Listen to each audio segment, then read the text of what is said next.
Joe Orth and I are starting a podcast. What should we call it? Hey, don't pick on me. You know why? Because this is why. Let's see what he says. The Joe Show? Give Joe the business? That's right. Cup of Joe. Cup of Joe. What is happening here? Would you listen? We'll give you a chance. Thank you. That's Joe. That's Rooster. And this is the Together We Shall podcast, episode 46. What's up, bro? Not much, man. How are you? Dude, I love all the conversation before we actually hit record on our podcast. You were just telling me about what? You got to turn off all your Bluetooth to make sure the thing doesn't connect with Martians? Like what? Yeah, basically. So there's this guy, and I feel very confident in saying his name because he has no time to listen to us rant and ramble and talk all kinds of fun things with our guests. But his original name was Carnivore MD on social, and he, I don't even know his real name now, but like he's a carnivore diet guy and he's all about it. And some of the things he says, I'm like, oh, that makes sense, and I like to try it or do it or whatever. But he's got this one thing about like turning off, and he also lives in like 90% of the time the like jungle of Costa Rica. But he turns off his Wi-Fi and his Bluetooth and everything at night to like stop the waves. And I'm like, I get it, like, but if you just went 16 hours, like, what's another 8 in my mind? But then, like, in the, like, I don't know, like, some alarms aren't going to go off, and then I'm going to have to, like, repair and do, like, no. That, like, gives me anxiety thinking about, like, having to wake up and be like, pair, and then things don't pair. Alexa's going crazy. Whoa! Be careful now, listeners. We're gonna jump right in. Joe can keep talking about Bluetooth and Wi-Fi for a while, and to me, I'm just dumbfounded by the idea that we actually think we need to turn all that stuff off. But then I'm like, no, maybe we should. And so I can get wrapped up in it. But look, bro, we got to jump into this episode, but we have to let the listeners know, in addition to turning off their Wi-Fi and their Bluetooth, they need to disable their Alexas, because I don't want to be responsible. Without further ado, I think we should just jump into 46 and welcome our guest. But Alexa Burrows is here. What's up, lady? How are you? Nice. Thank you guys for having me. And I've never heard that Alexa joke before. Funny. Just kidding. Every day. Well, we didn't make it, but we didn't make the Alexa joke at you. I know. We just, yeah. I know. And I did want to say that recently I switched to a Hatch alarm clock, and it has changed my life. Tell me more. What does that mean? Google. So it's like literally the best thing ever. Instead of like, you know, when you set your alarm on your phone and it's like beep, beep, like it wakes you up like really, really aggressively. The Hatch is like a sunrise effect, so it's with light and sound, so it like gradually wakes you up with like a sunrise, and it's just such a nicer way to wake up. It's really changed the game. Highly recommend. Joe is Googling it, Amazoning it, doing all the things. I thought I've seen it before, maybe not, but I didn't realize they were expensive like that. There's a few dupes. There's a few dupes on. Yeah. Online. But we heard about dupes. Like what? Isn't Stanley a cup? And do you have a Stanley, Alexa? Do you have a Stanley? Well, this is an Awala. What? Why do you have an Awala? Oh, it's Miller time, ladies and gentlemen. Let's jump into that part of the show. You can't have a guest on without, Anyway, if you want to drink with us, have your water. Joe, what do you got? You got water? What do you? I got a couple of things here. Yeah, I have water and beverages. My morning coffee because I'm running behind. Yeah. Hey, actually, I just thought about that. I can tell you good morning, but it's not good morning for me and I think Alexa, but I don't know. But for you, it's still morning. It is still morning. I'm here in Central Time Zone, which is where we're recording from. But enough about me. Like Alexa, tell me where are you physically located, and what is in your cup? Absolutely. So I'm in Boston. I am in Boston because I work for ASICS, which I know, Rooster, you're very familiar with, as we met. There you go. Rep always. But I'm here. I have been here since I actually moved here in 2009 for college, and I just never left. I just love it here. But now I live here in Dorchester, which is still slightly outside the city, with my husband and new husband and my dog and my cat. And I love it here. It's a little taste of city, a little taste of suburb. It's the best. And in my cup is just some water. I drink about 3 of these bad boys a day. Love water. Big water gal. What kind of cup is that though? It's a what? What is the It's an cup? Awala. Awala. What is that? It's Is that actually like a from, Boston I thing? actually got it from On Her Turf, which is an NBC property for women's sports. So Oh, as we're in Women's History Month, that's well, right. look at you. That's Well right. done. I love the correlations and stuff. And so, why do you think you're on the Together We Shall podcast? That's the big question. Oh, you tell me, Rooster. Oh, there's so That's- many reasons. That's probably the second best response. The best is you asked me to. Silence. Okay. And then Ask me then your that point. one was you tell me. Uh, Okay, very well. Yeah. Are those real flowers? Those are. Man, those Mm. they look good. So the thing is, Look, like, no joke, I've had these since Valentine's Day, and they're still No. kicking. Absolute no. Okay. I need Wow. to. Who did Brandon? Who bought them? I need to know where. Brandon did. I know. Good for Well, him, right? I can't. We are a other than children and dogs, we can't keep anything alive in our household. Like So- plants, everything. I don't know what it is. Maybe it's the water. So I put a little sugar in the water. I saw that on the internet that if you put a little sugar in the water, it like helps them stay fresh longer. And I think it's working. They're dying a little bit, but From Sounds here, I've been thinking about it for a while. I'm like, man, those are good looking well, honestly, so flowers. right before this call, I had my meeting with Karen, and she was, I like am usually like over here, and she full on repositioned me entirely because apparently these pieces of artworks right here look a little like feminine art. Yeah, it's a They're- vagina. It's not. totally It's is. actually it's Oyster? actually It's an an oyster shell. Yeah. Yeah. And so she's like, Well- Alexa, you cannot have the vaginas in the back of the podcast. You know, you need to move the flowers in your head. So I was like, sure. When you moved, like the first time after I asked about the flower, at my split second, I went, oh Was shit. that And I was like, that's an oyster. Never mind. break. And it, like you said, you work with ASICS, and as ASICS has gotten behind our ally development program, Yep. which you had an opportunity to participate in. And during that, there was some deep diving and a closed door session with all of the cohort. And there were some elements of your story that just struck a chord with me to the point where I'm like, man, I really think that if Alexa's story is striking these chords with me, there are listeners out there that too could be impacted by her journey and how you've traveled that journey. So that's why you're on, but we're not supposed to get too deep too fast. No. So Joe, nice hat. Why are you wearing that one? Did you Because know I'm on. Alexa was? Because I'm on it. I'm So- in Boston.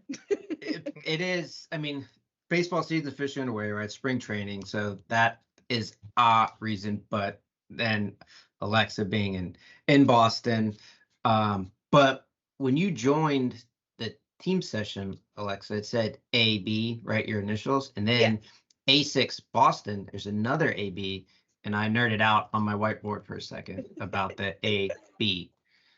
And then Rooster said ADB, and now there's AAs. Synergy, you know? This is all synergy. It's funny because ASICS is an acronym now that you mention it. So It is. so what drew you to ASICS? I mean, you were in Boston, you finished up at Suffolk University, you're doing your thing. Yes, listener, I did my research. Alexa went to Suffolk University in Boston. But like why'd you stay there? You said you loved it, but then what attracted you to ASICS, which happened in like 2019? At that point in my life, I was very, very into running. I still run, very avid runner. But I was very deep in my marathon journey then. And I was just really discovering like the power within running and movement and stuff like that. And I was working at an advertising agency, which if there's any marketing professionals listening, if you ever want to learn anything, work in an advertising agency. I learned more in that job than I have learned ever. It is just the crazy learning. But I was there and I was feeling a little burnt out, and I was like, you know what? Like, I really want to work somewhere that combines all of my favorite things. So like running and wellness, and like, obviously I'm a girl, love shoes. Like I've always been a sneaker person. I was like, I want to combine like all of those things. So, and obviously being in Boston, we are the sneaker capital of the US. So there's lots of places to choose from. But I saw a role opening at ASICS, and it was for a social media like community manager. And I was like, I know social media, like, let's go for it. And when I tell you that I was so annoying about this job, like I pretty much did not give them an option to tell me no. Like I was like, no, I don't think you get it. Like this is my job. Like this is my job. So I literally did not give them the option. I'm like, you are hiring me, and that is that. And they did. So but I've been very fortunate. I actually, you know what? My 5-year ASICS anniversary was yesterday. So I've been at ASICS for 5 years this week. So it's been a great journey, and it's changed a lot, but loving it every day still, truly. Yeah, no, that's fun. That's exciting. Yeah, it's 5 years to February of 2019. You jump on board there. You're still going strong. But you mentioned before that you were an avid runner and into some things. And Joe, yeah, you ran the Boston Marathon once. Guess who else ran the Boston Marathon more than once? What years did you run it? Oh boy, 2019 and 2016. 2016. Yeah. I met you in the middle, I guess. Yeah, I was the year of the like Joe. Oh, wait, like no. snowy, cold. It was not enjoyable, but I had the honor of being a guide for a blind runner of ours who was pushing one of our riders. So it was definitely more about the two of them than me, but it was one of those it sucked so bad it was awesome type of things, and it's a weekend I will never forget. No, that course takes a lot out of you, mentally, physically, emotionally. It's a lot. It's a lot. Now, Alexa, when you ran the Boston Marathon, did you run for a charity? The first time I ran, I was very lucky, and at the time I worked for Boston Magazine, and we got bibs through work. So that first time I ran, no, but the second time, yes. I ran in 2019 on the Boston Children's Miles for Miracles team, which was just an incredible program. It's really actually a cool program because you get paired with a patient partner. So every single person who gets accepted onto the team, you get your fundraising goals, and then you actually get paired with a patient partner. So you are pretty much training and raising funds for them, which is just, I mean, what's better than that? And I actually got to meet my patient partner and her family, and I went over to their house and had dinner, and we've kept in touch all these years. And it truly was just such an amazing experience. And if I wasn't marathon retired, I would definitely do it again, but never say never. Yeah, never say never. I too was marathon retired more than once, but ultimately, yeah, I'm currently marathon retired. But if you listen to the last episode, apparently I'm pushing Joe Burwell. But anyway, that's it's a figment of somebody's imagination. But anyway, so yeah, Boston Children's Hospital, Miles for Miracles. Like, there's so many charities to run for. What attracted you to that one? Well, obviously, I think you alluded, but I was a childhood cancer patient. When I was 4, I was diagnosed with neuroblastoma in the spine. So I obviously spent a lot of time in children's hospitals. I was not a patient at Boston. I was a patient in Connecticut at Connecticut Children's Hospital, but since I was local to Boston and I just love the work that they do, I was like, this is a no-brainer. I really want to do this. And obviously, like I said, the first time I ran was for me, and the second time I ran, I wanted to be for something bigger. So that's why I chose it. And there was no other charity I was even considering. I was like, it's either Boston Children's or I'm not doing it. So absolute no-brainer, and their program's so amazing. So it was an honor. And so you said that you get paired up with a child that has cancer. Is that correct? Or so not necessarily cancer. They kind of pick from, I mean, I think how it works, and I might be incorrect, so do not quote me on this, but I'm pretty sure all of the patients apply to be a part of the program as well. Well, their parents do on their behalf. But it's all sorts of varying different types of challenges that these children are facing. My patient, Briley. How did you spell that? Is that Briley or Riley? Briley with a B. Whoa. What? Briley is my oldest daughter. Like, yeah. There's not many Brileys in the world. Yeah. Now, there's no way your patient pair is Briley. No way. No, with a GH, Okay. with a GH. Yeah, but she had very severe allergies. like very, very severe, like every type of allergy you can imagine, like dust, air, like everything. So she was in and out of the hospital all the time. So her parents and her mom is actually a nurse at Boston Children's. So they signed up for the program, and they were just a wonderful, wonderful family.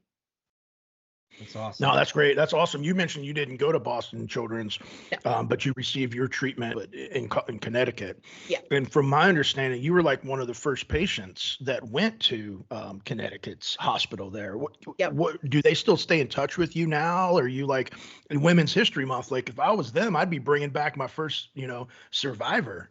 I know. Well, and I will say this about my time there. So I was so young. I was only 4.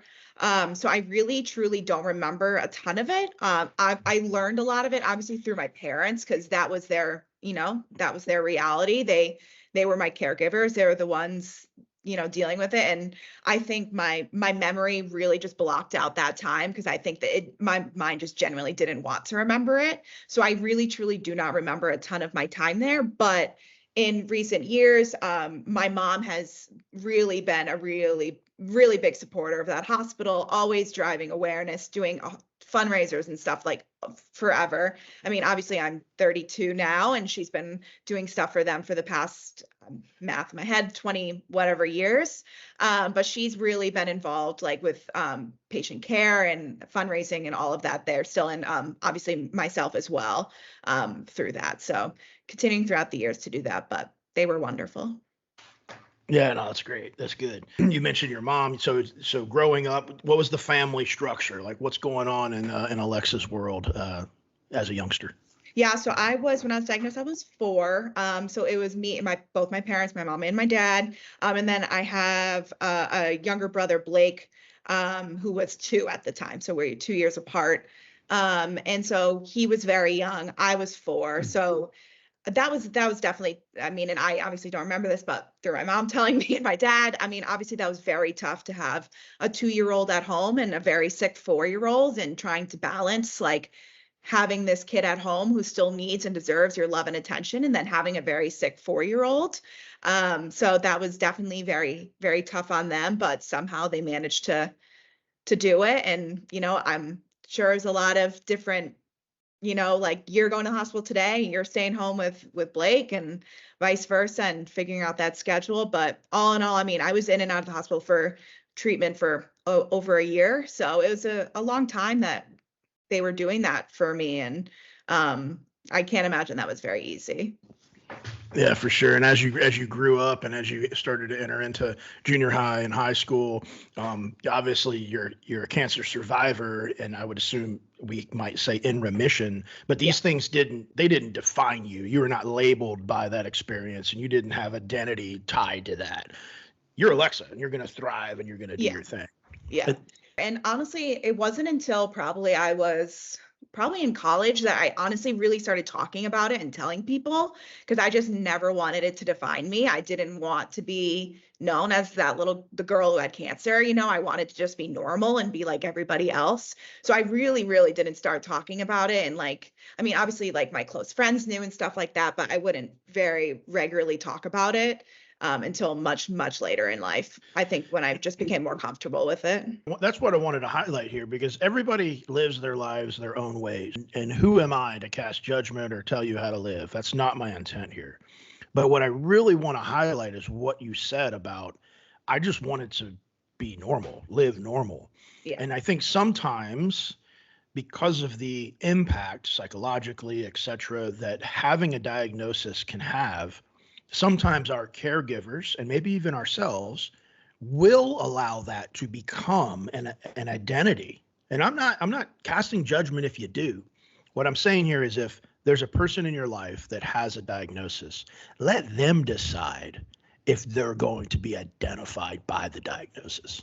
Absolutely. Yeah. And I definitely give that credit to my parents, because they always were on the same side as me. They encouraged me to do whatever I wanted. Like I can play any sport, I could do whatever I wanted, and they supported me 100% and never let me being the cancer kid, like stopped me from doing anything that I wanted to do. And that is 100% from them and their encouragement. Yeah, that's awesome. Because I mean, like, as we talked about in the beginning, and you participating for a little bit in the kickoff of our ally development program, there's a lot of that program that is based around that, the people first language, and trying to let them decide what their normal is and not holding anyone back. I mean, out of the 8 students that we have, only 3 of them have really direct family ties to, a disability, we'll just say. The other 5 are good people that, want to help them and be their ally. And you are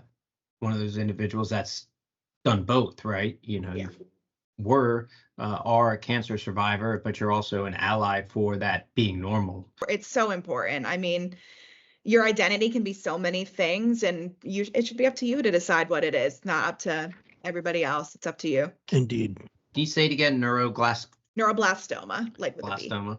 Is that a type of cancer that has any chance to come back? Yeah, it's definitely, well, it obviously depends on the person. So mine was in my spinal cord, and I didn't go through chemo or anything like that. I had radiation, and I had 2 surgeries to try to remove most of the tumor. So they did remove most of the tumor. There is a little bit, it's still there to this day, a little tiny piece in my spine, but from the age until I think I stopped when I was 18, but I got regular MRIs and checkups on it just to make sure that it didn't kind of grow or impact anything as I was growing. Obviously, like, your body's changing. So like your spine is one of the things that, changes. So they wanted to make sure that that wasn't impacting anything or growing or anything like that. But all good. I mean, I haven't gone and gotten an MRI since I was 18, and all is well.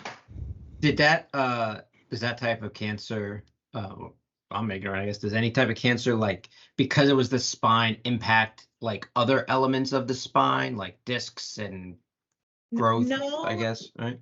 some interesting side effects that have appeared throughout the year. I mean, so when I was first getting diagnosed, the number one thing my mom noticed was I was tripping a lot. So it was just my ability in walking, so in balance. So she was like, something, and I was in dance classes and stuff like that. I was a little 4-year-old girl, and like I just like was falling a lot and stuff like that. So my mom was like, something's wrong there. Like, this is not normal for her. So she was very, very persistent that something was going on somewhere in my back spine, whatever. So that was kind of how it got diagnosed. And then since the surgeries and stuff like that, things, obviously I've had 2 surgeries. So I have a big scar on the side of my body over here on the right. And I just have like general like numbness on this right side of my body, like, cause my nerve endings were cut. So I just like can't, like, even my hands, my feet, like I can't feel things as like much as I do on the other side, which is interesting. And then like I only sweat on one side of my body, which is very interesting. So like after I take like I go on a run or a spin class, like I have like a big line right down the middle of my face because only like one side gets red, and I'm like, oh my God, I look so ridiculous. I want everyone that's watching this to know that like myself and Rooster aren't laughing at you. You can laugh at me, I don't mind. I just picture it like a Batman character, right? Two-Face or something, literally. right? You have like this like perfect face, and then this side's just wet, like the literally. part, everything. I will send, after I go on my next run, I'll send you guys a photo. It's pretty funny. It's pretty funny. Yeah, no, and yeah, you'll have to run between now and the next couple of days and send that photo, because we like to put photos that are related to the podcast on our Together We Shall podcast Instagram page. So yeah, well, that's fun. As we go through the years here, what attracted you to Suffolk University? I mean, you have friends that went there, family? Like, what was the draw there? I grew up in a very, very small town. I literally graduated high school with 100 kids.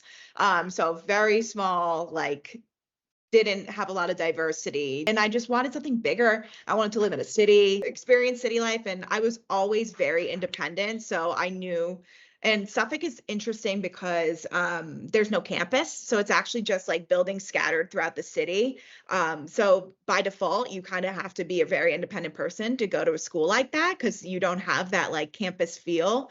But that's what I liked about it. I liked how it was very independent, and then that the whole city was my campus. You know, I could get all these cool internships and opportunities anywhere in the city. So that's what kind of drew me there. And I studied abroad while I was there, and I did all these amazing opportunities. So, well, besides the student loan debt, no regrets there, but. Where, Yeah. and you studied like communication, marketing, Yeah. PR type stuff. Yep, nailed it. Yep, I was a PR and marketing double major. So I actually shockingly like use my degree every single day, which is great because that's what I do now. Yeah. So. No, that is cool. I don't think we ever told the listeners like what exactly at ASICS you do now. Oh yeah. Assuming that you have grown the corporate ladder from the social media Yes. position that you forced yourself into. Yeah. So, I mean, it honestly depends on the day. I mean, the thing about ASICS is and Rooster can say, we have a very small team. Shockingly, for such a global company, our team is very small, but which is a great opportunity to wear so many different hats. So, right now, technically, I am a like content strategy manager. So I work, with teams and agencies all over the place and help develop our content strategy and actually make the content, which is awesome. And then I still do some social media. I manage our channels. Follow us at ASICS. And then I Nice plug. I know you got to do it. You got to do it. And then I manage our partnerships as well. So I work with people like On Her Turf or Wondermind Media and do different partnership campaigns with them. But again, depends on the day. I mean, sometimes I'm heat pressing shirts at an event, and the next day I'm running paid social campaigns. It really depends, but I love it. Yeah, I mean, that's better than the like showing up to work every day and knowing that for the next, we'll say 8 hours, you're only heat pressing shirts for, No. The end of time. Yeah, that's cool. Yeah, no, I do love it. It's awesome. The plug bit reminded me, we mentioned Boston and Marathon retired. So before I forget, I'm going to use this opportunity to plug the Marine Corps Marathon for us, for Ainsley's Angels, for you. I'm retired, Joe. Also, it's also for the listeners. So if you got anyone in the office that wants to run for a charity on the People's Marathon sold out in DC. Yeah. Just email Joe at ainslesangels.org. All you listeners, same thing. If you want to run or roll, we'd love to have you. Thank you, ASICS, for helping us with that event. Absolutely. No brainer. On the end of October, the Marine Corps Marathon. What about sports? Like, are you a sports person? I mean, gosh, you live in B-Town. Like, you have to like all the teams or something, Oh, right? man, you're not going to like this answer. Come on, bring it. Nothing. I am no sports girl. I'm not. All right. I can accept that. But if you would have said like any New York team or something, then we would have like just stopped recorded, started this whole thing over with a different guest. But that's fine. I mean, you can. I mean, do you go to games just for like the social aspect of any sport? Yeah. All right. Yeah. I mean, go to Fenway Park. I got to get a beer and a Fenway Frank. I mean, absolutely, I'm gonna go. But yeah, I'm just like not a big sports fan. Like it's just not my thing. I appreciate it, but it's just like for example, one of our coworkers invited me to the Celtics game like 2 weeks ago, and I was like, honestly, that'll be a waste of your ticket. Please give it to somebody. Please give it to somebody who will like really appreciate it, because like I just won't. But like, oh man, I know it's bad. I know. No, it's not bad. I appreciate your honesty. I mean, there aren't many. I'm assuming there's not a lot of people like you in Boston that say that. Like, it's the Bruins or the Celtics or the Red Sox. I mean, somebody's, But that's cool. Own it. Own it. It's great. I mean, my husband is a huge fan, and I always rag on him because he's like, "Yeah, we got to do better this season," and I'm like, "There's no we. Like, you're not on the team. Like, there's no we." Yeah. When you talk about baseball, I'm going to make an assumption here. Growing up, you were surrounded by baseball. You mentioned your brother Blake earlier, and he had a love for the game. Yeah. So were you at least a fan of Blake's team when he was playing baseball? So I didn't say that I never played sports. I was varsity captain of the softball team. Like, I definitely played sports. Yeah. So I played softball my whole life, my entire life. I played softball, and my brother and my dad was a baseball coach, and my brother was a huge baseball. Both my brothers were huge baseball players. So yeah, I kind of grew up around the sport for sure.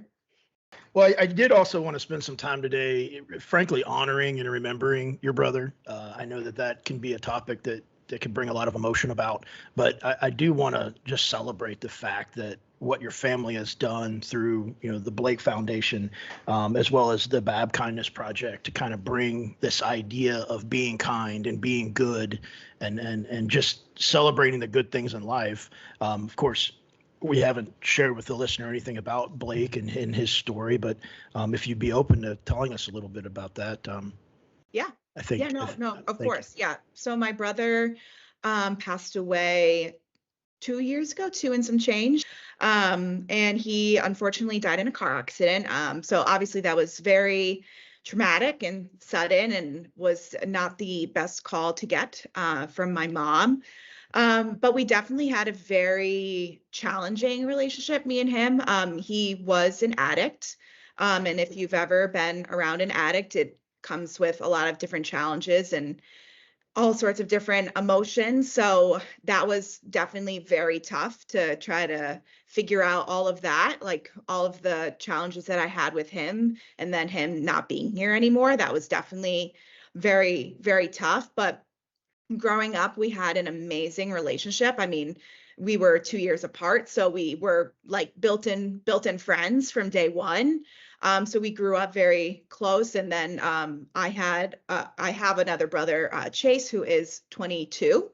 So he came, I was 9 when he was born, and he was just like the best little addition to our family. So I'm the oldest of 3, and obviously oldest girl. So I always felt very responsible for all of them.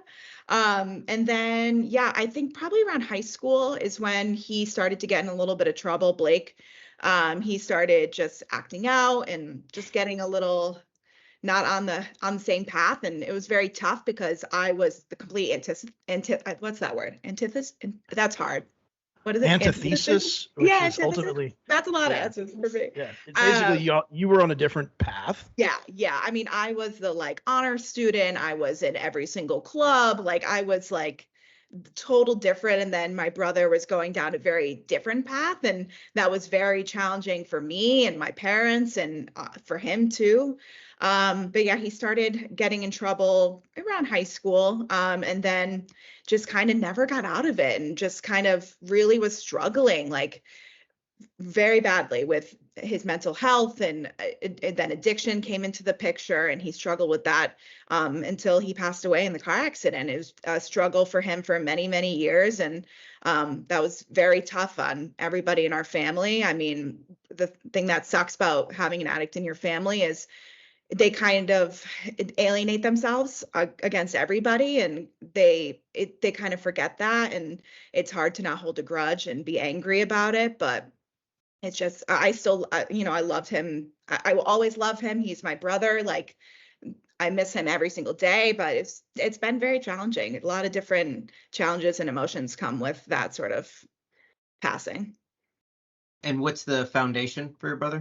Yeah, so actually great timing to bring this up because we've had some great new updates. So my dad started a foundation, the Blake Foundation, in our hometown, and looking to expand. But it's to support young players of baseball in local communities. So my brother grew up playing baseball, and it was something that brought him so much joy. Like even later in life, like he was a lifelong Red Sox fan, like ride or die, like sports fan. So that was so important to him. And we wanted to make something good out of this tragedy that happened to our family. And my dad started up the Blake Foundation to help support other young players.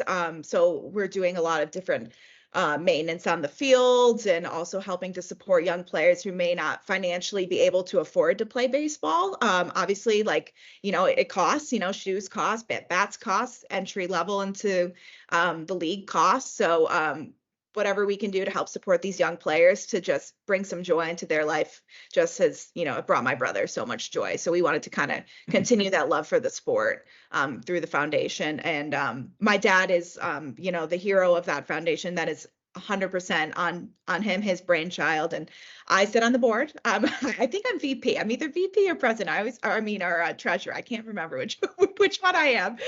We just had a board meeting last week. I was like, am I the VP? But we recently just got it. We just finished all the paperwork to be an official charity, which is awesome. What is the 401c or something like that? Well, 501? you're it's just so fun. It's a 501c3 where I'm vice We We president. can have added a to separate it. internal podcast about the legality behind it. For you though, Alexa, it's all about just the cause and the purpose. We just got Yeah. accepted as an official charity, which is awesome. And then we just built a new website, and we have an actual like donation button now, which is great. So we're still working on building that up every day and hoping to make it bigger and better. And then the other side, my mom also started BAB Kindness Projects. Despite all of Blake's challenges and his addictions and stuff like that, he was always the kindest person in the room, no matter where he went. He literally would take his shirt off his back for anybody. He would rescue he literally has rescued multiple animals.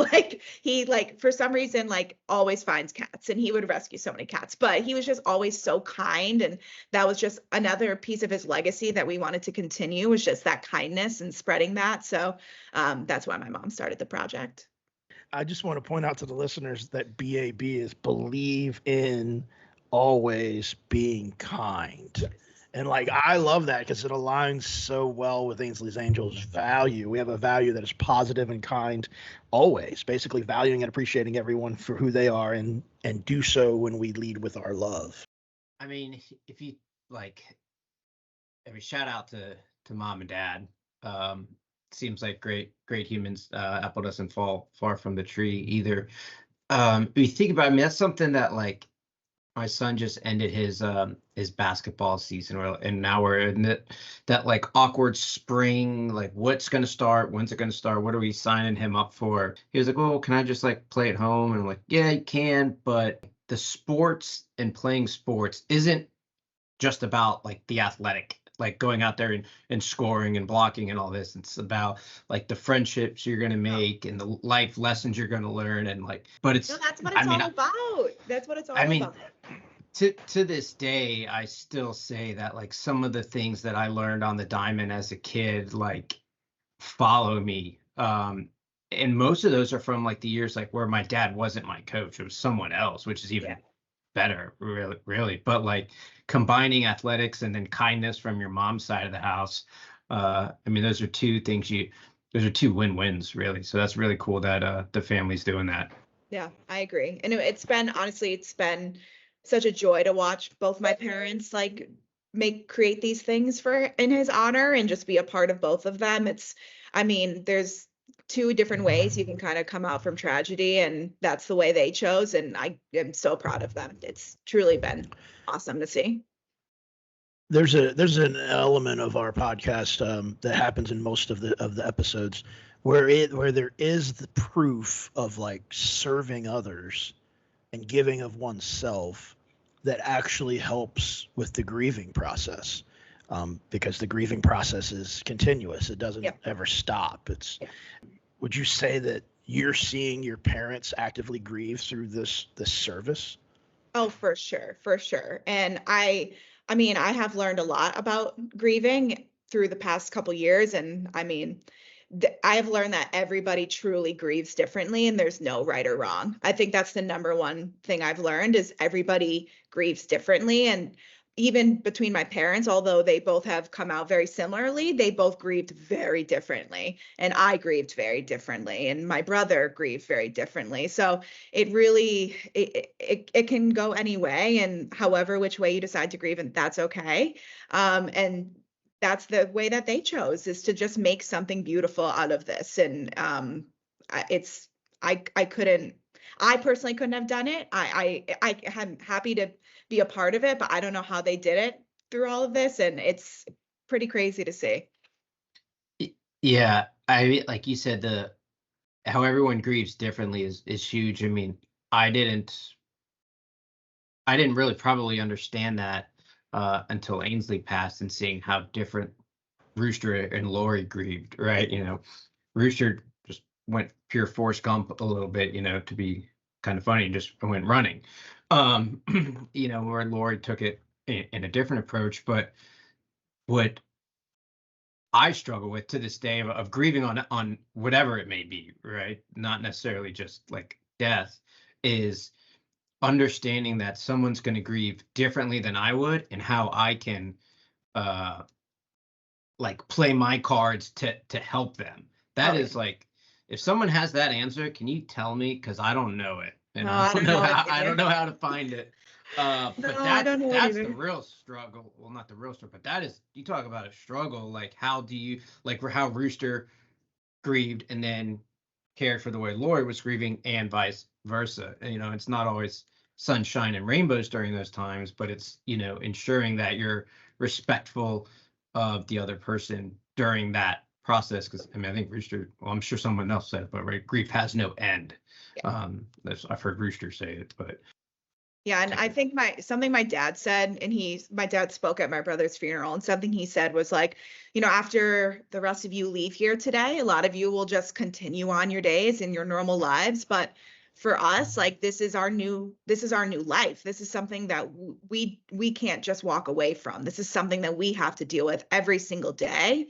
And that has been a hard adjustment for, my parents. And, I have like classic oldest daughter syndrome, where I just want to, like, I don't care about my grieving. I want to take care of everybody else's first. So that was like my immediate defense, was I wanted to make sure that everybody else was okay. Like, I wanted to make sure my dad was okay. Like, and it's something I work on every single day. Like, I'm always making sure that both my parents and my brother are okay and grieving, and they're doing okay. So you learn something every single day. I mean, I want to go down that road a little bit with you, if you'll let me. November of 21 is when Blake passed. Yeah. And now we're past the 2-year mark. We're into the 3rd year of grieving. And have you found a way, though, to dive into your own grief journey yet? Or are you still more concerned about mom and dad and your younger brother? Where are you in that journey, and how are you navigating that? Yeah, so I mean, this is definitely something I'm still very much working on, and I'm still very much in that caregiver mode. Is, how can I care for everybody else first? And I'm the first one to admit this. With and most things in my life, I'm a huge repressor. So I will repress. I will bury it and we'll never see it again. And I'm very actively trying to work on like not doing that and really trying to actually deal with things. So definitely I'm probably in the middle there, trying to figure out the balance between the two on how to care for everybody else, but also to like care for myself too. Still working on it, but.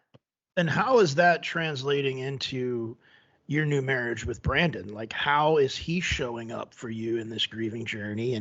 And have y'all had, like, y'all are newlyweds, man, and to have these levels of conversations, that doesn't happen easier. Sometimes it's easier to just throw it in the closet and so how's that working out?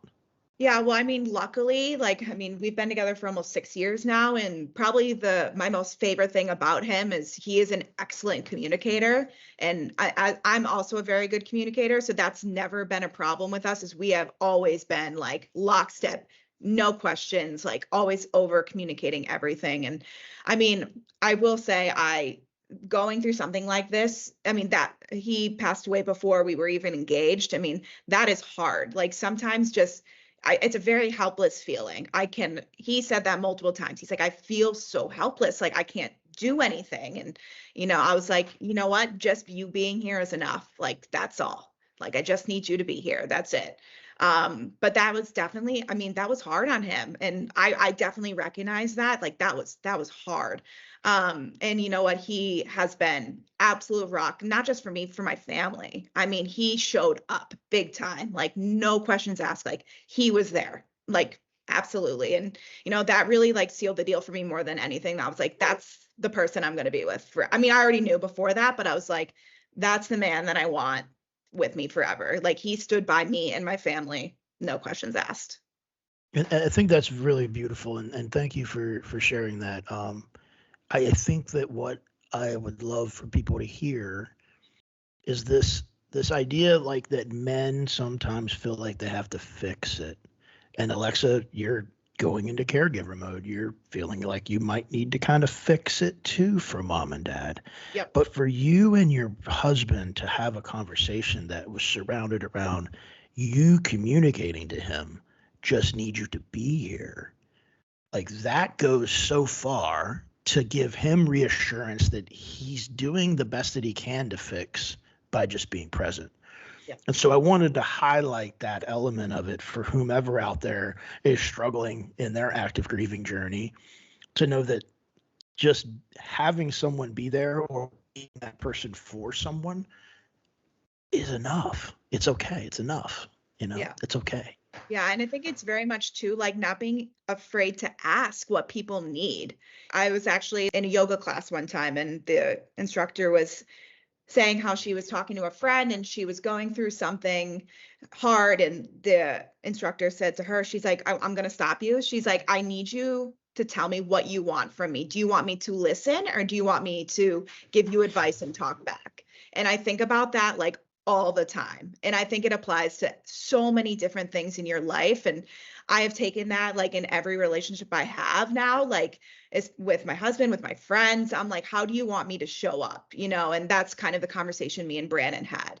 He was like, what do you need from me? What do you need me to do? And I think that's absolutely huge, is being able to have those conversations and having that communication level where you can ask that. And it's so important and so valuable.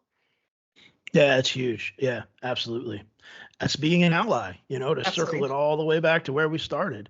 Being an ally is showing up and making space or providing space or being present or taking action as requested. And that piece about, do you want me to listen or do you want me to respond? Mm-hmm. That's, Joe and I took this class with Covey, long time ago, about, seeking first to understand. He talked about that 7 successful habits of being, a good human, frankly. Seeking first to understand, then to be understood. It goes so far. So, man, we get to the hour mark of the podcast, and there's like a whole nother hour that I'd like to go down, because this is the good stuff. These are the things that, like, when I was frankly your age, Alexa, I wasn't talking about this stuff. I certainly didn't understand many of these concepts. And so one of the reasons that we have the podcast is to show how together we shall accomplish so much more. But how can we be together? How can we share space? And you've highlighted that in the past couple of minutes in a beautiful way. So, Joe, you've been listening really well and seeking first to understand. Is there anything you'd like to add? Yeah, I mean, it's funny too, right? The communication, that the word communication was said a lot just then, and tying back to our ally development program, that was what our guest speaker talked about this week in our lesson, was communication, and also communication as it ties to being a leader, as these individuals are going to go and try to be, allies, leader allies. Communication is freaking hard. You know what I mean? Like both sides, send, receive, filtering out the noise, not necessarily physical noise, but just the noise, and being able to do it. I know it is one of the top things that I struggle with. I mean, I have written on this whiteboard over here, some notes that I'm supposed to be working on. Ashamed, but not ashamed to say that in the last week since I was given this assignment, it's blank. Because I look at it every day. There's a whiteboard on the door in my closet, so I have to go by it to get clothes, and I just haven't been able to, I guess, communicate in my brain what I'm supposed to then put onto this whiteboard. And like Rooster said, like being able to articulate that at, I'm not saying a young age, I'm not that much older, but like I wasn't young and youthful. well, I wasn't doing that 8 years ago, for sure. I'm not doing it now. Yeah.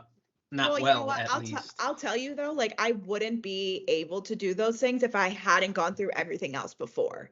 I think it's all of these things that have happened throughout my life, from a young age, that it's really just taught me like how to be in these types of situations and what I need and how to get there. I think that's, I mean, and also too, like communication, like it's so vulnerable. And I think that's why a lot of people struggle with it, is like, and able to like communicate and let people in. Like you have to like let people in, and that's hard. That's really, really hard. And like being able to self-advocate, that's tough. That's tough. Very vulnerable. Yeah, you nailed it. And like I've always joked, but for a long time joked that like being comfortable being uncomfortable. Yeah. And I've started saying it more to myself over the last year or so as I've gone down this rabbit hole of cold therapy. While the saying makes sense, get comfortable being uncomfortable. I'm comfortable being uncomfortable because I can just shut it down. Yeah. It's not the right level of comfort, but that's what my brain is saying. Like, this is awkward, so I'm going to make it comfortable by just smile and nod. And then, but in the end, that stuff builds up and it's not great. Now I have a blank whiteboard on, an assignment. So. Yeah. You'll get there. If you haven't picked up, Alexa, I said the real reason we have, Together We Shall podcast is for all the reasons I mentioned earlier. But at its core, it's really Joe and my therapy session each week. So thanks It's for my being second our therapy therapist. session. Good for you. Yeah. I mean, but there was, again, as Marines, as career Marines, like you don't have vulnerability as one of the leadership strengths or traits. Shut up. And it wasn't until right, and it wasn't for me until really my journey with the Travis Manion Foundation and really deep diving into some elements of my grieving process and who I am that taught me that vulnerability as a strength. And I will share with you, Alexa, that Ainsley's passing was in 2016, and if I was to look at where I was in the middle of 2018, which is about where you are in your current grieving cycle, and I'm not comparing the grieving process here, but I can tell you that I was not in the spot I am today with my grief as where I was in 18. And it's because we all grieve differently and at different paces. But I like to think that based on what you've shared with me, dare I say this, I think the best is yet to come for you in your grieving journey. And at some point in the next 1 month to 10 years, you're going to have these huge release moments that are going to be so just emboldening and so fulfilling. So a little bit of me is excited for you to have that. And frankly, I shouldn't be so naive.